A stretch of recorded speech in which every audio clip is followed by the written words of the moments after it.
a divide from who can write code and who can't write code. Now, you can argue that AI is going to take over and they're going to write code for us. They open doors for us now, if you saw the latest Boston robotics thing. But I think that we're going to need more and more people being able to solve problems with code. So I don't think it's going away anytime soon. So any other questions? Yep. What kind of certifications would you recommend us taking either before or after the course? I wouldn't worry too much about certifications as much unless that's a passionate area.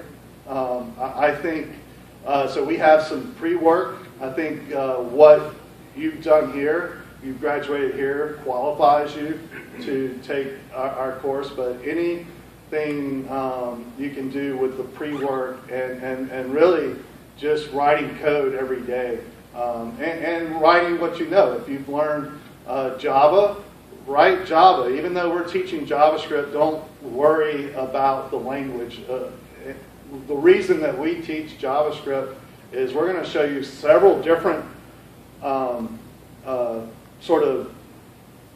tiers of an application. You sort of have the database tier, you've got the business logic server tier, you've got the presentation tier. And that one language allows us to show it to you without you having to learn different languages. But over your career, you're going to learn 15 or 20 languages. So, but the more importantly is the language up here. When you run code, how do you visualize what's happening, how the computer is storing memory, how it's executing process, because that's what's more important than the language. So, okay. What companies did you guys, or are there any local community? So we've pretty much all the companies around here, we have had students go and work for large and small. I think primarily most of our student graduates go and work for small to startup companies instead of the larger kind of enterprisey companies. But we've had some candidates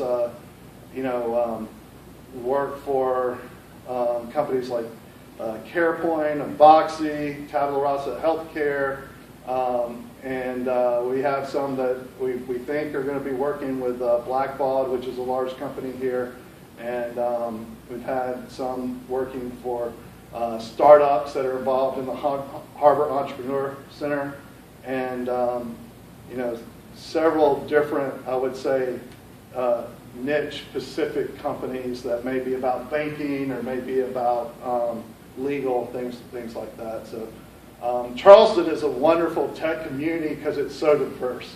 There's so many different opportunities, which is kind of awesome. It's not just all finance, or not just all defense contracting, or not just all healthcare. There's really all kinds of companies that you can work for. And I think, think in terms of career and think in terms of where you are and where you want to go, and really take your job search that way. You're not going to walk out of any door and get your dream job immediately. It just doesn't happen. You've got to get experience, you've got to get skills, you've got to put a lot of pieces together, but you can get there. You just have to really look at the long view and not look at, well, you know what, I want to go work for Facebook tomorrow. Facebook only hires people that have 4 years plus experience, right?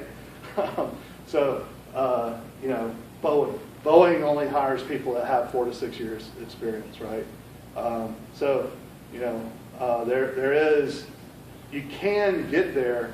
You just have to have a lot of long view perspectives and look at where you are now. And time is your enemy and your ally. What you choose to do with that time is really up to you, and that's super important. And if you can find, a job with a small company that has 3 or 4 developers that you can learn from for a couple of years, that can speak volumes than being sort of in a call center, not growing your skills, or serving food at a restaurant, not growing your skills, right? So, understand the trade-offs, and it takes time. When I was young, I wanted to be at the top of the ladder day one, and it's like, surely there's a loophole, surely there's a shortcut you can make, and just like an elevator or something, and it's not there. It's hard work, and it takes time.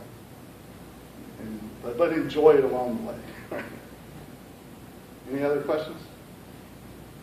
So you guys focus on Java coding? JavaScript.